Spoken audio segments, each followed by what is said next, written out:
yaşımda edi.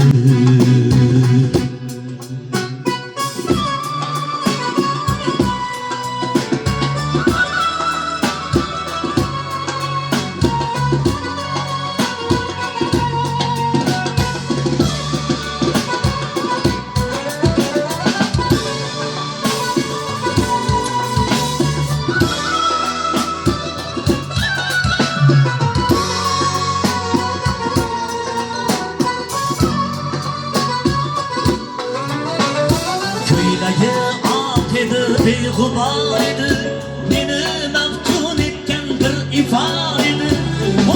17 yaş kızning hidi bor edi. Bu olis 18 yaşımda edi. Bu olis 18 yaşımda edi. Cihazar poyanım hiç ko'rinmasdi. Tonggacha kezardik oy erinmasdi. Ko'zlarga vaqtida qushlar tinmasdi. Bu olis 18 yoshimda edi. Bu olis 18 yoshimda edi.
Sekiz yaşdaman yillar o'tsa ham, yoshim hatto 90 100dan oshsa ham, aytinglar dunyodan karim o'tsa ham, bu olis 18 yoshida edi.